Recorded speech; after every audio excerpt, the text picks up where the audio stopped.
नमस्कार, आप देख रहे हैं लोकमत राजस्थान। मैं हूं निशु शर्मा आपके साथ। राष्ट्रपिता महात्मा गांधी के जीवन पर आधारित पुस्तक महात्मा गांधी एक अत्यंत संक्षिप्त परिचय का विमोचन शनिवार को जयपुर में किया गया। प्रोफेसर नरेश दादीश द्वारा लिखित इस पुस्तक का विमोचन पूर्व उप मुख्यमंत्री राजस्थान सचिन पायलट ने किया। राष्ट्रपिता महात्मा गांधी, जिन्होंने भारत देश को अंग्रेजों से आजादी दिलवाई थी, जिनके किए गए विभिन्न आंदोलन ही देश की आजादी के नींव बने, उसके बाद भी आज की युवा पीढ़ी की बात करें तो आज के परिदृश्य में ऐसा लगता है कि आज युवाओं को महात्मा गांधी से मोह भंग हो रहा है। ऐसे में जेन जी को ध्यान में रखते हुए प्रोफेसर नरेश दादीच ने महात्मा गांधी एक अत्यंत संक्षिप्त परिचय पुस्तक को लिखा। कोटा विश्वविद्यालय के पूर्व कुलपति प्रोफेसर नरेश दादीच ने बताया कि दुनिया भर में 195 देश हैं, जिनमें से 102 देशों में महात्मा गांधी की मूर्ति लगी हुई है। अन्य देश महात्मा गांधी को अहिंसा की प्रतिमूर्ति मानते हैं। ऐसे में हमारे देश के जेन जी को भी महात्मा गांधी के मूल्य और सिद्धांतों के बारे में पता चलना चाहिए। गांधी को उद्देश्यों में पढ़ाया जाता है। सबसे पहले क्या पढ़ाया जाता है? सत्याग्रह, हाउ टू प्रोटेस्ट, विरोध कैसे किया जाए। तो हमारे यहाँ सत्याग्रह के शिविर लगने चाहिए कि आपको अन्याय का विरोध करने का तरीका मालूम हो। तो अगर वो हम नहीं बताएंगे यंग जनरेशन को, तो वो हिंसा का सहारा जो ले रही है। अगर वो हिंसा का, क्योंकि आप उनको ये नहीं कह सकते गांधी जी का अर्थ है कि आप भजन गाइए। गांधी जी का अर्थ है अन्याय का विरोध करना है, लेकिन अहिंसात्मक तरीके से करना। और कैसे करना है, उसके ये 109 198 तरीके जिनको आप पढ़ सकते हैं।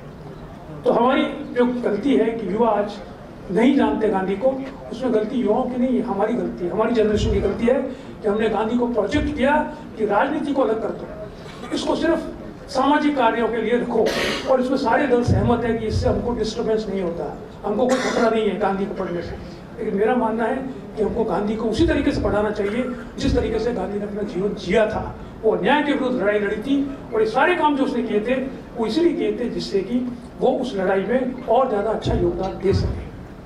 अंत में मैं सिर्फ एक बात कह के अपनी बात को विराम दूंगा। जब गांधी की मृत्यु हुई तो बहुत से कागज पाए गए थे। उसमें एक में उन्होंने लिखा था कि अगर बहुत से लोग सवाल पूछते थे तो पूछा गया था, साहब हमें कैसे मालूम पड़े कि हम सही कर रहे हैं गलत कर रहे हैं, किसी निर्णय कैसे लें।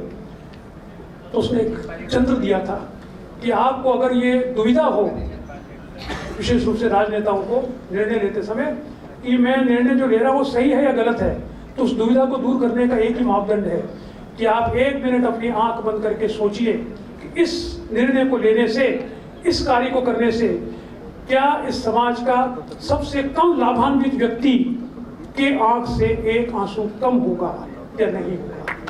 अगर कम होगा तो वो सही निर्णय है, और निर्णय सही नहीं है। वहीं कार्यक्रम के मुख्य अतिथि कांग्रेस नेता सचिन पायलट ने कहा कि महात्मा गांधी का जीवन आजादी के लिए अहिंसात्मक तरीके से किए गए आंदोलन का कोई सानी नहीं है। महात्मा गांधी ने जो किया, उन सभी बातों को, उन सभी मूल्यों को, उन संस्कारों को नई जनरेशन को समझाना और उन सबसे जोड़ना हमारी नैतिक जिम्मेदारी है। कि महात्मा गांधी जी का जो जीवन रहा और उन्होंने इस देश की आज़ादी के लिए जो अहिंसात्मक तरीके से एक उदाहरण स्थापित किया, उसका दुनिया में कोई सानी नहीं है। और आज ज़रूरत इस बात की है कि गांधी जी के जीवन में गांधी जी ने जो विचार रखे, जो संघर्ष किया, उन वैल्यूज़ को, उन संस्कारों को हम नई पीढ़ी के संदर्भ में कैसे जोड़ सकते हैं। क्योंकि कहीं ना कहीं मुझे लग रहा है कि जो नई जनरेशन है वो बहुत पहले वाले इतिहास को याद करने में दिक्कत आती है। इसलिए उनके जीवन को नौजवानों के लिए कैसे हम प्रासंगिक बना सकते हैं और नई पीढ़ी को उनके बारे में उनकी जानकारी दें एक ऐसे तरीके से ताकि उसको समझने में सरलता रहे। कई बार इतिहास को लोग जटिल मानते हैं, गांधी जी के जो सिंबल्स हैं उसको हम देखते हैं, लेकिन महात्मा गांधी सिर्फ एक लाठी, धोती, चश्मा नहीं थे और चरखा या खादी नहीं थे। महात्मा गांधी ने जो मूल्य और जो वैल्यूज़ हैं उनके लिए संघर्ष किया और कौमी एकता की बात करी, सबको साथ लेकर चलने की बात करी, विरोधियों को सम्मान देने की बात करी, सहनशीलता की बात करी, त्याग समर्पण की बात करी। वो सारे जो भावनाएं थीं वो नई पीढ़ी तक पहुंचाना हम सबकी जिम्मेदारी है। वहीं कार्यक्रम में विशिष्ट अतिथि के तौर पर नीरजा चौधरी ने शिरकत की। नीरजा चौधरी ने बताया कि महात्मा गांधी के जीवन पर बहुत लिटरेचर है, उसके बाद भी आज ये पुस्तक लिखने की आवश्यकता पड़ी क्योंकि जेन जी ही तय करेगी हमारे देश का भविष्य।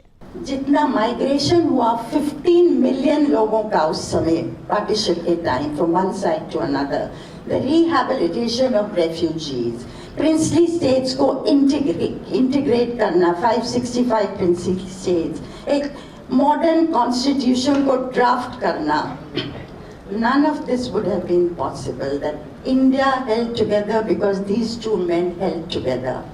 और मैं मानती हूँ बहुत पुराना किस्सा, आज का हिंदुस्तान बहुत अलग हो गया है, उस ज़माने के वैल्यूज बहुत अलग थे, लेकिन फिर भी the best way to keep power is to go for people who are not, क्या कहेंगे हिंदी में, who are not your echo chambers, but who are really colleagues who may differ with you, but who share your cause. तो एक बहुत बड़ा मुझे लगता है वहाँ मिसाल है हमारी लीडरशिप के लिए. तो Gandhi, Nehru, Patel, so many people that we are proud to have had as our political leaders in the past. और उसकी झलक फिर से नरेश जी ने अपनी किताब में दिखाई है. So I hope very much कि it will be picked up and maybe visualized, translated into visualized story also. ऐसी और ताज़ा खबरों के लिए आप देखते रहिए लोकमत राजस्थान.